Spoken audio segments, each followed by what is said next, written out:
첫 번째 살인. 젊은 학사 한 명이 궁궐 연못에서 가슴에 칼을 찔린 채 발견된다. 그리고 숨도 돌리기 전 바로 다음 날. 두 번째 살인. 첫 번째 피해자의 살해 유력 용의자가 권례 화재에 휩싸여 사망한다. 과연 자살인가 타살인가? 파헤쳐가는 과정 중에 세 번째 살인.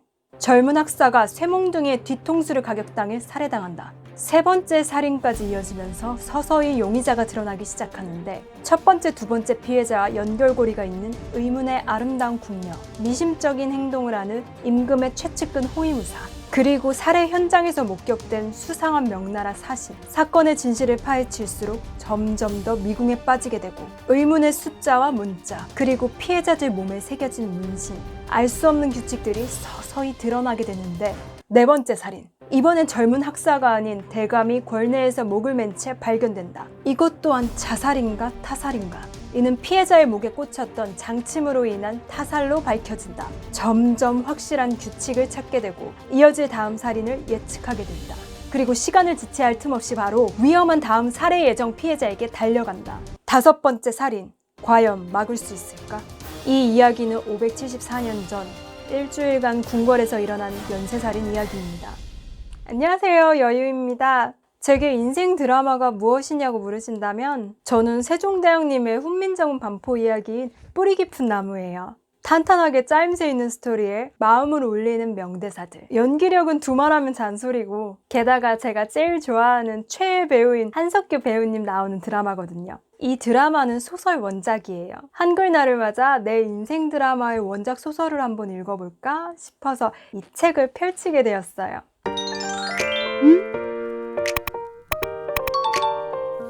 소설은 주인공 강채윤이 권내 살인사건을 수사하면서 시작돼요. 강채윤은 겸사복이라는 직책을 가진 권내 말단 직원이에요. 강채윤이 얼떨결에 첫 살인사건 수사를 맡게 되고, 수사를 하던 중 연이어 살인사건들이 일어나게 되고, 사건들의 연관성을 느낀 강채윤은 무모하지만 끈질기게 수수께끼 같은 단서들을 찾아내요. 점점 진실을 향해 달려가요. 강채윤은 그 안에서 여러 용의자들을 의심하고 또 스스로 의문의 답을 풀어가면서 궁궐에서 일어나는 연쇄살인을 막고 그 배후를 잡으려 하죠. 그렇게 연쇄살인이 주축이 되어 흡입력 있게 진행되던 스토리는 어느새 자연스럽게 훈민정음 창제와 반포 이야기로 넘어가게 돼요. 그 안에서 많은 학자들의 고뇌, 특히나 세종대왕님의 고뇌, 조선을 무시하는 명나라 이야기, 힘겨운 백성들의 삶 이야기가 어우러져 펼쳐져요.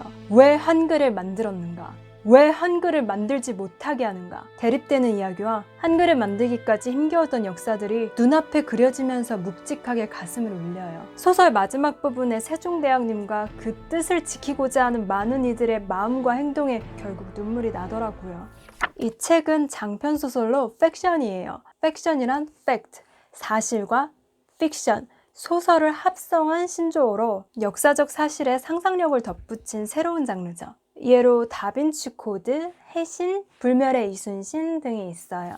그리고 이 책은 이정명 소설가님의 소설로 1권, 2권, 2권으로 구성되어 있어요. 이정명 소설가님의 작품 중 바람의 화원도 인기에 힘입어 드라마화됐었죠. 소설가님의 남성적으로 힘있게 휙휙 풀어나가는 흡입력 있는 문체가 매력적이었어요. 그 안에서 조금이나마 살랑이는 봄바람 같은 표현과 인간미 넘치는 표현들도 좋았고요. 아마 그래서 추리소설, 역사소설 좋아하시는 남성분들이 읽기 좋은 소설이라고 느껴졌어요. 이 책은 연령이나 성별에 제한 없이 모두가 재밌게 볼 수 있는 소설이에요. 1권에서는 궁궐에서 벌어진 연쇄살인에 대한 내용이 펼쳐지는데 숨 쉴 틈 없이 단숨에 읽게 되더라고요. 배우가 누구일까? 어떻게 풀어나가는 거지? 뭘까 하면서 읽으면서 너무 궁금했어요. 소설이 2권이나 돼서 처음에는 많다고 느꼈는데 탄탄하고 스피디한 전개를 쭉 읽다 보니 1권이 금방 끝나더라고요. 사실 세종대왕님 이야기를 기대하고 책을 펼치고 1권이 끝날 때까지 직접적으로 등장하지 않으셔서 내용이 재밌긴 했지만 뭐지? 했어요. 나는 세종대왕님 이야기를 듣고 싶은데 했었죠. 그러다 2권에서 세종대왕님이 드디어 등장하시는데 사실 그게 80% 정도를 주인공 강채윤이 끌고 가지만 늦게 등장하셨어도 세종대왕님의 임팩트는 역시나 어마어마하셨어요. 그리고 처음에 읽으면서 역사 속 낯선 용어들이 어렵게 느껴졌지만 읽다 보니 술술 이해되어서 딱히 문제가 되지 않았어요. 또 잘 모르겠다는 단어들은 바로바로 장 뒤에 설명이 되어 있었고요. 소설 안에서 나오는 역사적인 인물들과 사실들이 소설 내용과 어우러져 풀어내는 내용도 꿀잼 포인트였어요. 아마 팩션이다 보니 실제 역사와는 다르게 풀어낸 내용도 담기긴 했어요. 사실 저는 예전에 드라마를 보고 이번에 소설을 본 거라 드라마 본 지 오래되어서 내용이 가물가물했는데 보다 보니 조금씩 떠올라서 과연 이걸 어떻게 풀어낼까 싶어서 더 흥미진진하게 읽게 되었는데 웬걸? 드라마와 다르게 결말이 나요. 큰 틀에서는 드라마와 결말이 같지만 드라마에 새로운 인물들이 추가되었던 거더라고요. 그래서 뿌리 깊은 나무 드라마를 재밌게 보신 분이라면 새로운 느낌으로 이 책을 보셔도 좋습니다. 만약 둘 다 안 보신 분이라면 소설을 먼저 보고 드라마 보는 걸 추천드려요. 드라마가 좀 더 인물들이 추가되다 보니 솔직히 소설보다 더 큰 스케일의 결말이 되었다고 느꼈어요. 그래서 저는 소설의 결말이 드라마에 비해 조금 아쉬웠어요. 그치만 담백하게 인물과 사건을 중심으로 두고 집중력 있게 풀어낸 것은 소설 쪽이 더 좋았어요. 소설을 다 읽고 뒷장에 세종대왕 연보가 나오는데 세종대왕님의 나이별로 업적이 적혀 있어요. 소설의 감동을 가지고 읽어나갔는데 정말 참으로 치열하게 살다 가셨구나. 세종대왕님의 빼곡한 일생에 감탄했습니다. 47세에 훈민정음을 창제하시고 50세에 훈민정음을 반포하셨더라고요. 그러면서 내 미래 50세에 대해 생각해보게 되었어요. 자, 오늘은 여기까지.